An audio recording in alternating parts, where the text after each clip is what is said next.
tema de la política ambiental en la ex Unión Soviética es un tema de debate permanente en el ambiente de las organizaciones ecologistas, porque hay distintas falsas ideologías con relación al tema, ¿no? Primero, hay muchos que nos dicen que en el socialismo no se le dio ninguna importancia al tema ambiental. En general confunden socialismo con estalinismo, con el periodo estalinista, pero hay muchos compañeros, incluso de organizaciones revolucionarias, que tienden a darle poca importancia porque tienen una concepción más bien productivista y creen que esa tradición productivista está relacionada con el periodo, ¿no es cierto?, de la aplicación práctica del socialismo, cuando en realidad confunden también, lamentablemente, lo que fue la política del estalinismo con la de los primeros años de la Revolución rusa. Tienden a comprar mucho del estalinismo. Y por supuesto hay otro debate, que es que sobre todo de los sectores más procapitalistas o más confundidos, que dicen que, bueno, que lo nuestro está pasado de moda y que por lo tanto hay que hacer medio como que hay que empezar de nuevo en todas las cuestiones medioambientales. Y si bien han pasado muchos años y por lo tanto hay muchas cuestiones que tienen que ver con problemas que se han ido agudizando y algunos problemas nuevos, es bueno repasar un poco cómo fue la verdad de la historia, de la política que han ido teniendo los distintos sectores que fueron dirigiendo la Unión Soviética, sobre todo primero para tener una comprensión más cabal y después, por supuesto, para ver también para colaborar con las salidas actuales.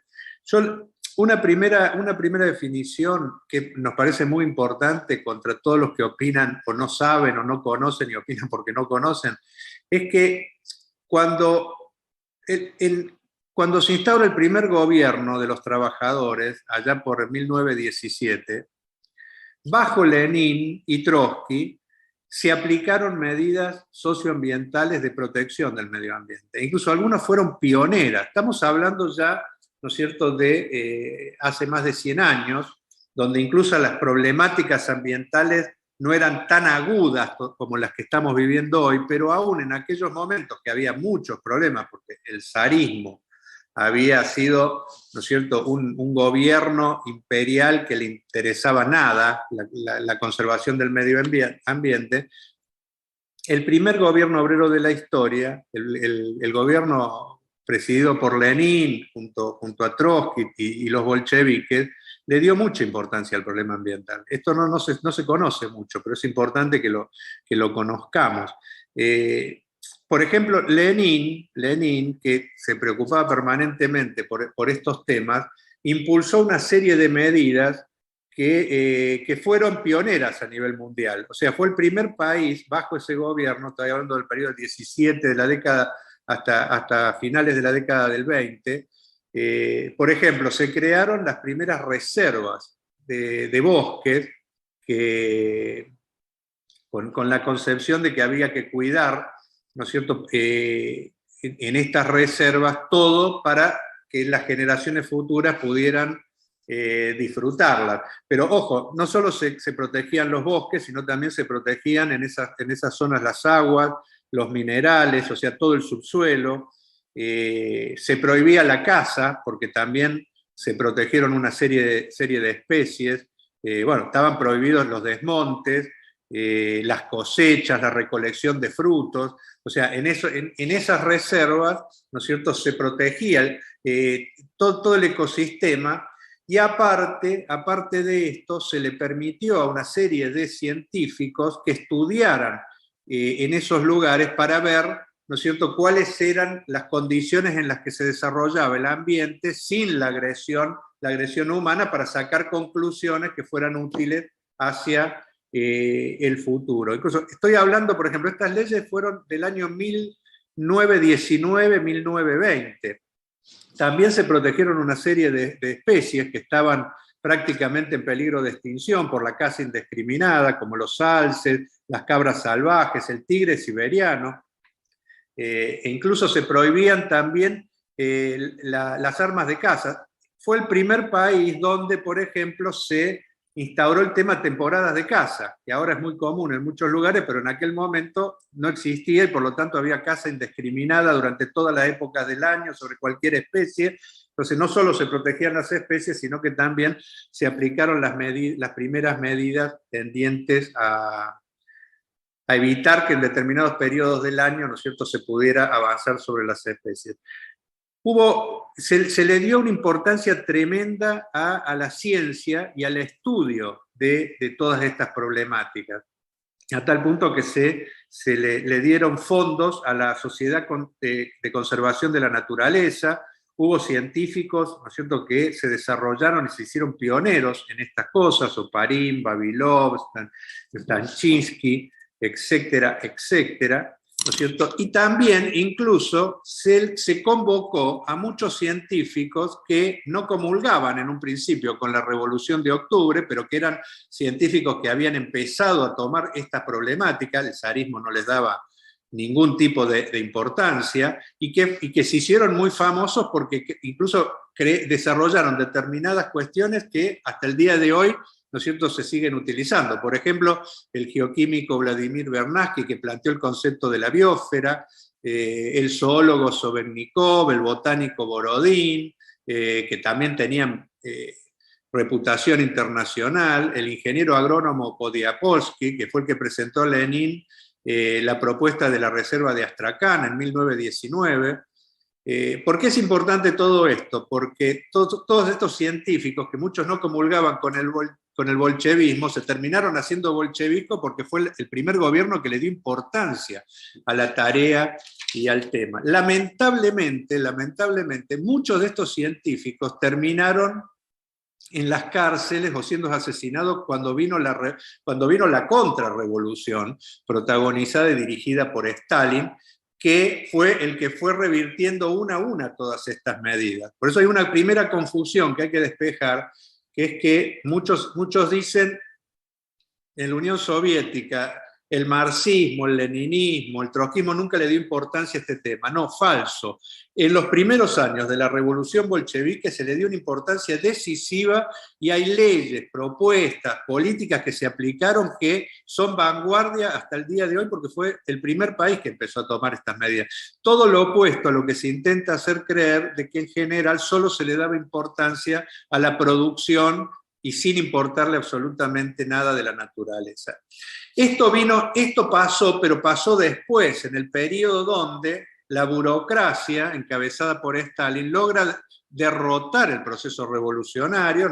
No es el motivo de esta charla explicar cómo se dio ese proceso, pero ya sobre fines de la década del 20 empieza esta reversión y ahí sí se empiezan a desmontar cada una de las medidas que habían aplicado bajo el gobierno de Lenin y Trotsky y empiezan a aplicarse medidas que van en contra completamente de la naturaleza. No solo eso, sino también del hombre, ¿no? Pero es muy importante hacer esta diferenciación.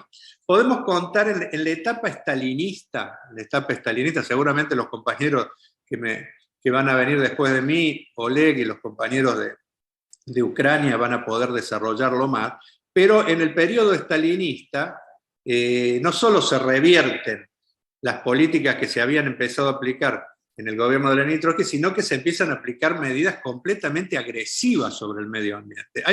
Hay una serie de hitos muy conocidos en el ambiente medioambiental, yo voy a tocar algunos, nada más a modo de ejemplo, pero por ejemplo se destruye, durante el periodo estalinista, se destruye el mar de Azal, que es un mar interior, es el lago, ¿no es cierto?, es el cuarto lago más grande del mundo y se terminó secando por completo, tenía 68.000 kilómetros cuadrados.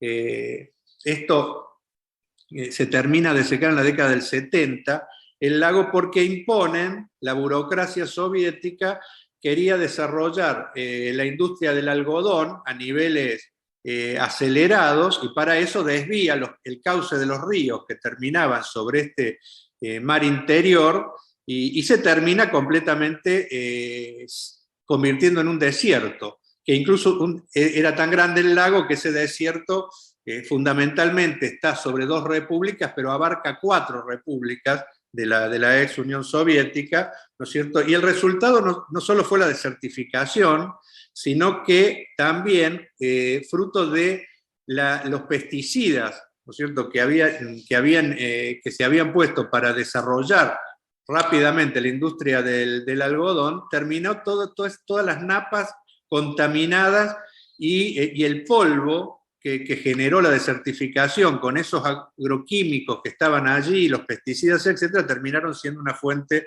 de contaminación, y por eso hay estudios de un avance muy grande del cáncer, de las enfermedades respiratorias, sobre toda la región. Ojo, no solo eso, sino que contradictoriamente lo que se había querido, que era desarrollar un sector industrial, terminó no solo desapareciendo la industria del algodón en toda la zona, sino que se destruyó la industria pesquera, que era muy importante en ese mar interior, y como siempre provocando desastres que recién ahora en algunas regiones se están empezando a recuperar naturalmente. Bueno, se hizo lo mismo, por ejemplo, en la bahía de Kosovo-Gal, que es a las orillas del mar Caspio. Era una de las mayores reservas de sal y se secó completamente también en los 80. Esto tuvo que ver con la construcción de una presa y una planta para aumentar la producción también de sal. Es decir, tanto en los dos casos que estoy contando, en el del mar interior y en esta, los expertos habían anunciado esto, pero la burocracia, haciendo oídos sordos completamente a lo que los sectores ambientalistas estaban pronosticando, siguió avanzando, y bueno, con estos resultados, ¿no? Tenemos los accidentes nucleares también. Ojo, se conoce mucho Chernobyl, pero hubo otro, el de Kiski, que también fue un accidente muy, muy importante. También, no por el hecho de que la energía nuclear sea contaminante, que lo es, sino por el accionar burocrático, ¿no es cierto?, del hombre, que no previeron, ¿no es cierto?, las consecuencias de un mal uso. Ustedes tienen que saber que, por ejemplo, en Chernobyl, 3/4 partes del agua, ¿no es cierto?, de toda la región, bueno, que abarca muchísimo, está contaminada. Estamos hablando, hay 30 kilómetros cuadrados que son contaminados totalmente, aunque 200.000 kilómetros cuadrados desde la zona, desde el centro de lo que fue lo del reactor, están de alguna u otra forma contaminadas. Por lo tanto, es un desastre que incluso van a pasar 20.000 años para que eso se recupere. La fauna y la flora se está recuperando, sobre todo en la zona de exclusión, pero esos animales también están contaminados, ¿no es cierto? Y hay malformaciones en animales, en plantas, desastres tremendos, ¿no es cierto? Que bueno. Desaparecieron especies durante la época del estalinismo, contrario a lo que hacía Lenin, que protegía especies. Acá incluso hasta se llegó en un momento a dejar vía libre para que el ejército cazara indiscriminadamente algunas especies de tigre, por ejemplo, que estaban protegidas en la época de Lenin, y acá como cuestionaban, ¿no es cierto?, en algunas poblaciones traían problemas, la salida burocrática fue mandar al ejército a matar, y así incluso se fueron desapareciendo especies, varias de tigre, ¿no es cierto?, la del Caspio, la de la siberiana, etcétera, etcétera. La caza furtiva se permitía completamente, ¿no? Bueno, el leopardo persa del Cáucaso pasó lo mismo, bueno, etcétera, etcétera. Recién ahora algunas especies, ¿no es cierto?, hay algún mínima política con relación a esto. Bueno, yo creo que es muy importante, porque es importante diferenciar entre la política que se tuvo al principio de la revolución y la política que se tuvo después en el estalinismo, porque el estalinismo es la reversión del bolchevismo, del marxismo, del leninismo, del trotskismo. O sea, el bolchevismo protegía el medio ambiente y había empezado a tomar unas medidas. El estalinismo no solo las eliminó, sino que provocó desastres ambientales fruto de un productivismo loco que intentaba competir con el imperialismo, pero aplicando sus mismos métodos. Por eso después, con la caída de la Unión Soviética y del estalinismo, el capitalismo profundizó lo que ya venía haciendo en la etapa estalinista. La etapa estalinista se caracteriza por no solo la agresión permanente sobre el medio ambiente para producir y producir sin control, sino por una planificación completamente burocrática, con el hecho de no consultar absolutamente ni a las poblaciones sobre las consecuencias de sus actos, ni a los científicos, porque impuso de tal forma el terror que los científicos no se animaban incluso a plantear los problemas porque sabían que si iba contra el plan que había predeterminado la burocracia, podía terminar, como terminaron muchos científicos, ¿no es cierto?, en las cárceles o incluso asesinados por ir en contra del plan burocrático. El capitalismo, con la caída de la Unión Soviética, no cortó los desastres del estalinismo, sino todo lo contrario, los profundizó. Y por eso, si tuviéramos que hacer una analogía, yo voy a parar acá para que el resto de los compañeros puedan desarrollar sobre este tema, lo más parecido al capitalismo es el estalinismo, no es el bolchevismo ni el leninismo, sino que hay una reversión, ¿no es cierto?, que se continuará después con los desastres completos que el capitalismo ha llevado al grado tal que está amenazando la propia existencia, ¿no es cierto?, de la humanidad. Incluso tenemos que saber que en Ucrania, por ejemplo, se están bombardeando lugares muy próximos a centrales nucleares, incluso lo cual puede provocar en cualquier momento otro desastre. Bueno, esas son las locuras ya de una burocracia que se transformó en capitalista, como la rusa, y que después, ¿no es cierto?, se está desarrollando como un nuevo imperialismo y que no tiene ningún problema en aplicar métodos tremendos. Por eso nosotros creemos que se equivocan los sectores que creen que la negación a los problemas ambientales viene, o sea, tanto por igual por el capitalismo como el marxismo, porque les cuesta hacer esta diferenciación. El capitalismo trata de meter todo en la misma bolsa. Los ideólogos del capitalismo y la prensa interesada intentan mostrar que todo es más o menos lo mismo. Es lo mismo los primeros años de la Revolución Rusa que lo que vino después.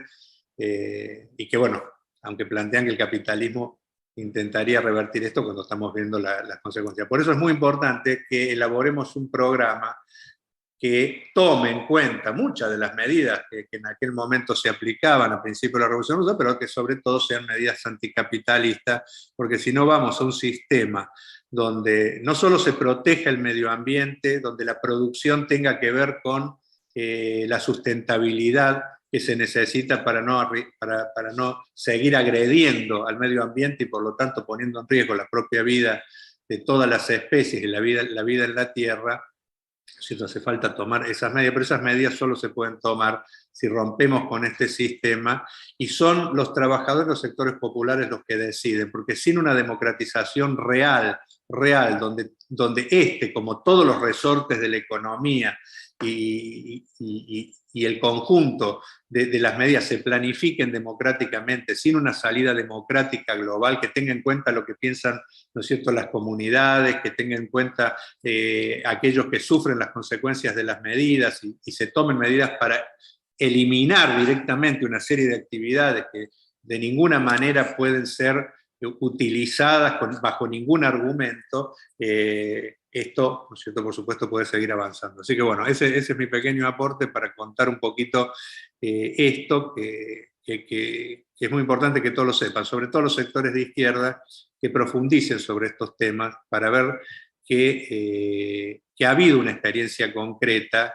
donde un gobierno puede tomar medidas a favor del medio ambiente, sin que esto cuestione para nada la calidad de vida humana, sino todo lo contrario. Eso existió en un periodo de tiempo y después, lo que vino después, no tiene nada que ver con eso. El estalinismo no tiene nada que ver con el socialismo, no tiene nada que ver con el marxismo, y por lo tanto sí tiene mucho que ver con lo que vino después, que es el capitalismo. Por eso no es casual que muchos de los burócratas estalinistas rápidamente se hicieron dueños de las empresas, que hoy son muchos de los oligarcas, ¿no es cierto?, que están utilizando las empresas que en su momento fueron de todos para su lucro personal, o para defender esos privilegios están encabezando ahora una guerra fratricida contra un pueblo hermano como es el ucraniano. Una reflexión más sobre los primeros años de la Revolución Rusa. Vamos a subir a la página de la LIS una serie de materiales, algunos artículos que se han escrito, que han escrito compañeros nuestros sobre esta temática para socializar, porque es lo menos conocido, ¿no? Yo creo que es importante saber que en aquellos años, hace más de 100 años, cuando estas temáticas recién estaban en sus inicios, yo creo que la política que se tuvo, que tuvo un anclaje en el conservacionismo, ese es un punto, y se crearon estas áreas, ¿no es cierto?, de protección, pero tuvo otro que fue la investigación científica, que creo que es muy importante, porque no simplemente se aplicó una política de conservar, sino que se le permitió a la intelectualidad de la época y a los científicos poder investigar libremente, y por eso hubo muchos avances que se cortaron, porque la contrarrevolución stalinista vino a los pocos años. Pero creo que es muy importante ver en esta, como en casi todas las temáticas, fueron vanguardia, ¿no es cierto?, los bolcheviques, en una línea de pensamiento que viene desde los orígenes del marxismo, que es la de tratar de contener la relación entre la naturaleza y el hombre, y no hacerla precisamente una relación contradictoria o contrapuesta. Entonces creo que es muy importante, y bueno, vamos a subir a la página de la LIS este tema para seguir profundizando sobre lo mismo. Sobre la etapa estalinista, yo creo que uno de los puntos que une la etapa estalinista, la etapa actual capitalista, es que la planificación estalinista fue burocrática, sin tener en cuenta para nada las necesidades del conjunto, sino sus propias necesidades. Y por eso se desoyó permanentemente a los científicos, a las comunidades, y por eso se produjeron los desastres completos. Una planificación burocrática. Y por el otro lado, tiene esto un punto en común con la anarquía capitalista, porque el capitalismo se niega a la planificación, pero al mismo tiempo la anarquía de la producción genera estas brutalidades, muchas veces de manera innecesaria, porque se produce no por las necesidades de la gente, ni por una planificación democrática, sino por las necesidades del propio capitalista.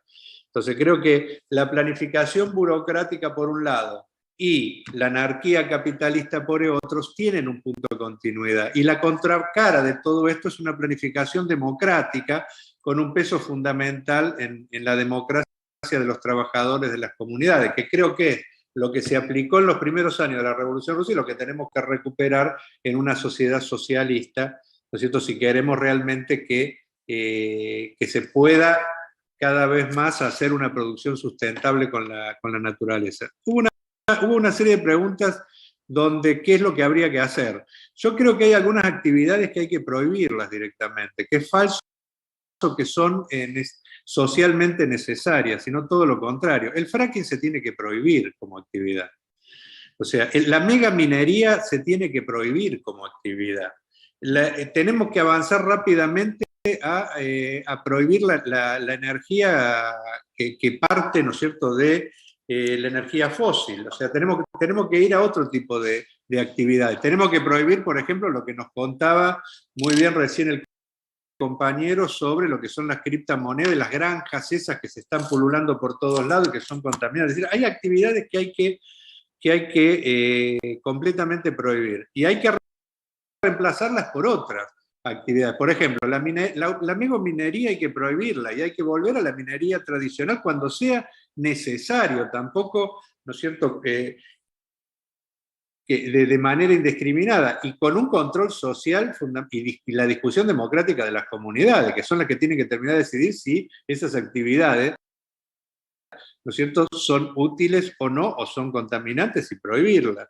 Tenemos que hacer una profunda reforma agraria, por ejemplo, para poder socializar la tierra, y no como ahora que se hace soja porque le interesa vender soja para comida para los chanchos y se revienta completamente todo, se talan bosques, se hacen desastres ambientales para la ganancia de unos de capitalistas, que hace una reforma agraria y ¿no es cierto?, por supuesto, ir a una producción agroecológica, ¿no es cierto?, que permita precisamente que tengamos alimentos pero sanos, alejados de los agrotóxicos, etcétera, etcétera, etcétera. En el tema de la energía, hay que ir a energías limpias, renovables, diversificadas. Y está el tema de la energía nuclear, que yo creo que este es un tema, porque es un debate que hay que abrirlo con claridad. Nosotros tenemos muchos compañeros nuestros que trabajan, que son técnicos y profesionales de la energía nuclear, que trabajan en el caso de Argentina, ¿no es cierto?, en las distintas centrales atómicas. La energía nuclear de por sí no es una energía contaminante de por sí, o sea, el petróleo es contaminante de por sí, anda un auto y contamina, la energía nuclear no. El problema que tenemos es que en manos de los capitalistas o de la burocracia en su momento, terminan los desastres que hemos visto con Chernóbil, etc. Entonces, el gran problema que tenemos con relación a esto, aunque muchos de los avances tecnológicos, incluso en la medicina nuclear, no solo porque la energía nuclear se utiliza para muchas cosas, para armas de destrucción masiva, para energía y también, ¿no es cierto?, para medicina. Entonces el problema es quién controla eso. Y ahí volvemos siempre a lo mismo, si hay un control de los trabajadores. Bajo el capitalismo, la burocracia es una energía que puede dar para cualquier cosa. Ahora, en manos de los trabajadores y controlada socialmente, podría ser utilizable de otra forma. Pero es un debate que tenemos que hacer, porque desde ya está el tema de los residuos, qué hacer con los residuos, etcétera, ¿no es cierto?, que es un tema. Pero es un debate que tenemos que abrir, porque tampoco se trata de bajar la palanca, ¿no es cierto?, y retroceder. Hoy en día, por ejemplo, no existe ninguna posibilidad de, bajando la palanca, de poder abastecer algunas de las necesidades que tenemos.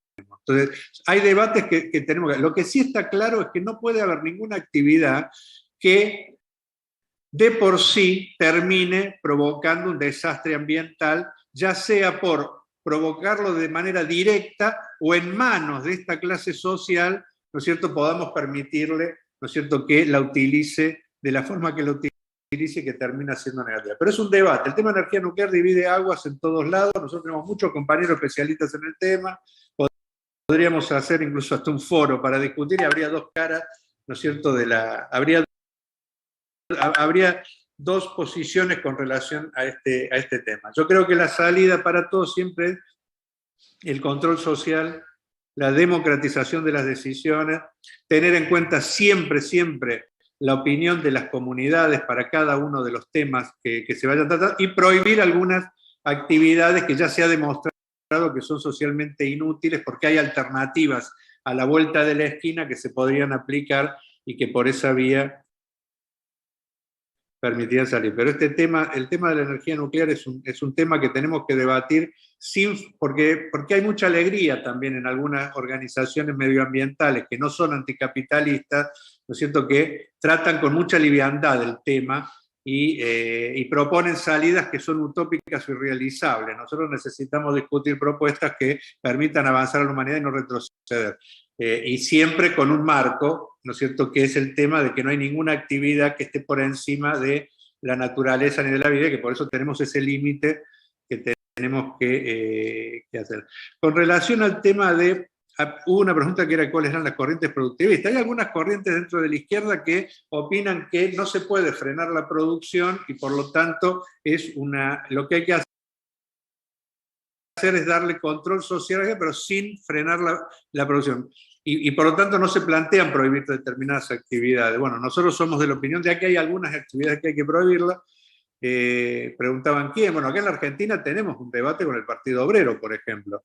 Y a nivel internacional hay corrientes que defienden un poquito esto, aunque la realidad del desastre ambiental está haciendo que muchas de estas corrientes empiecen a cambiar su visión, y yo creo que ahí entra el peso enorme que tiene la juventud en los procesos de movilización que se están dando. Se ha internacionalizado la lucha en defensa de medidas medioambientales, y esto está repercutiendo también al interior de las corrientes de izquierda, que hasta hace unos años opinaban que era medio snob el tema de lo medioambiental, y que la vida y la realidad y la presión social las está obligando a cambiar, a adquirir y a hacer este tipo de debate.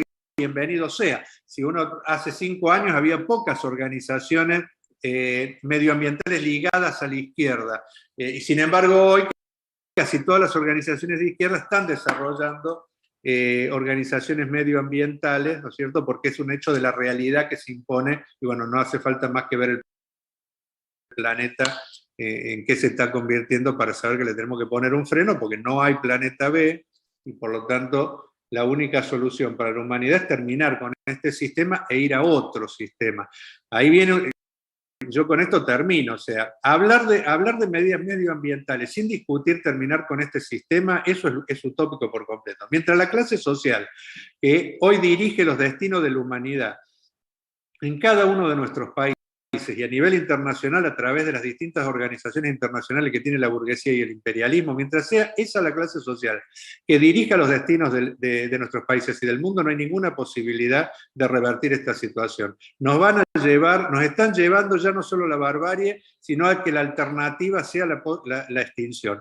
O le damos un corte definitivo, derrotamos el capitalismo y vamos a otro tipo de sociedad, ¿no es cierto? Si no hacemos eso, lamentablemente está en cuestión el futuro de la humanidad. Ahora, para hacer eso hace falta construir organizaciones que, arrancando de lo ambiental, también se discutan el problema del sistema, ¿no? Y también discutan una salida integral para el problema que tiene el planeta, y eso solo puede hacer con organizaciones revolucionarias, y por la vía de la movilización se plantea derrotar este sistema e ir a otro. Por eso es un punto importante. Nosotros desde la Liga Internacional Socialista tenemos un programa ambiental que se enmarca dentro de un programa global para otro tipo de sociedad, y llamamos permanentemente a los jóvenes, que son los que le han puesto garra y han logrado imponer en la agenda este debate, ¿no es cierto? La llamamos a que den el pasito también para sumarse a esta lucha anticapitalista más integral, porque vemos que es la única salida, la de ir a otro tipo de sistema, con otras normas, planificando todo desde el punto de vista más democrático posible, la única posibilidad que entre todos podamos resolver las medidas que están planteadas. Y donde hay debates complejos, como el tema nuclear, que bueno, que sea el debate democrático y a fondo, con especialistas y todo, pero con una mirada anticapitalista, la forma que tengamos de encontrarle la mejor respuesta, entre todo porque nadie tiene la verdad revelada. Y si fuera tan fácil, ya el mundo avanzaría hacia otro camino, no al que está yendo ahora. Así que bueno, yo nada más y muchas gracias a todos.